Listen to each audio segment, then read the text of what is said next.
राजस्थान के चूरू के सालासर में किस तरह से अतिक्रमण हटाने के नाम पर रांग दरबार को हटाया गया। प्रसिद्ध सालासर धाम की ये बात है। इस वक्त हमारे साथ मौजूद है पुष्पेंद्र कुलशेखर जी, खास बातचीत करते। पुष्पेंद्र जी, ये जिस तरह से हटाया गया उस पर आपका क्या कहना है? देखिए, सबसे बड़े शर्म की बात है कि भारत में किसी भी राज्य में कोई सरकार हो, आप एक राम दरबार को अतिक्रमण के नाम पर अगर आप हटाना भी चाहते थे तो इस देश के 95 करोड़ हिंदुओं के आराध्य देवता, उनकी आस्थाएं, उस मंदिर के ऊपर, उस गेट के ऊपर जो मूर्तियां लगी हुई थी, उनको सम्मानपूर्वक हटाने के बाद भी हटा सकते थे। लेकिन इससे ये नज़र आता है कि इस देश में सत्ता और व्यवस्था में लोग हैं जो हिंदुओं की भावनाएं, उनकी आस्थाएं, परंपराओं को कुचलने के लिए, उनको नीचा दिखाने के लिए सत्ता का किस तरीके से दुरुपयोग करते हैं। मैं जयपुर पहली बार आया हूँ एक लंबे समय के बाद।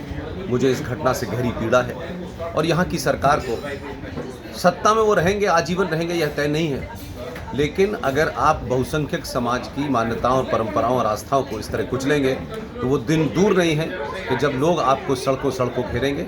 इसलिए मुख्यमंत्री कांग्रेस का हो या किसी और पार्टी का हो, अगर ये उनको करना है तो किसी और मज़हब के बारे में भी वो करके दिखाएं कि जहाँ चौराहे चौराहे, सड़कें, मस्जिदें और मज़ारें बन रही हैं, उनको हटाते वक्त जो संवेदनशीलता होती है वो हिंदुओं के साथ क्यों नहीं होती। इसका एक ही मतलब है कि भारत का 90 करोड़ समाज, भारत का 90 करोड़ हिंदू एकजुट नहीं है और उसकी एक सामूहिक ताकत नहीं है।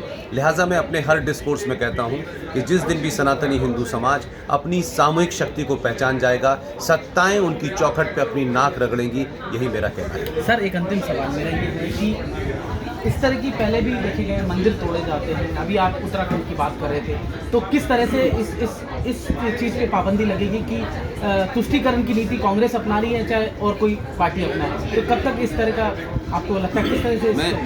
मेरा इसमें मानना यह है कि नीतियाँ कमज़ोर लोगों के लिए बनती हैं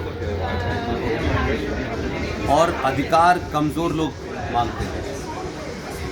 ताकतवर लोग उस अधिकार को छीनने की अगर ताकत रखते हैं, या जो लोग उन अधिकारों का हनन कर रहे हैं उनको सत्ता से बेदखल करने की अगर ताकत रखते हैं, तभी आपको अधिकार मिलेगा। ये सत्ताओं से उम्मीद करना कि कोई कानून बनेगा, तुष्टीकरण समाप्त होगा, ये नहीं होगा। अगर तुष्टीकरण करने से लोग सत्ता में पहुंचते हैं तो 95 करोड़ सनातनी हिंदू को ये ध्यान रखना होगा, तो फिर उसी का हम तुष्टीकरण करेंगे जो हमारी भावनाओं का ख्याल रखेगा, और जो नहीं रखेगा उसे हम सत्ता से बेदखल कर देंगे। ये भावना, मैंने कहा, जब तक नहीं आएगी, आप सरकारों से इस पे कानून बनाओ, उस पे कानून बनाओ। कानून तो इस देश में रेप का भी है, मर्डर का भी है, तब भी कुछ हो रहा है क्या? लेकिन रेप करने वाले खुले घूम रहे हैं। मुझे सुनने में आया है कि राजस्थान में 5-5 हज़ार रेप हो रहे हैं, ब्रूटल रेप हो रहे हैं। तो क्या कानून नहीं है? इसलिए कि समाज सब कुछ चाहता है सरकार से, और समाज सरकार से जब चाहता है तो सरकार अपने नफ़े नुकसान के हिसाब से कोई काम करती है। आप अपनी ताकत दिखाएं। सरकार को जिस दिन ये डर पैदा हो जाएगा कि हम 1 मिनट सत्ता में नहीं रहेंगे 90-95 करोड़ हिंदुओं की भावनाओं को ठेस पहुंचाकर, उसी दिन इस देश में सब कुछ ठीक हो जाएगा। तो ये थे पुष्पेंद्र कुलशेखर, जिन्होंने खास बातचीत की, जिनका साफ तौर पे कहना था कि सरकारों को सोचना होगा और समाज के हिसाब से सरकारों को चलना होगा, जब भी सरकारें चल पाएंगी। नमस्कार।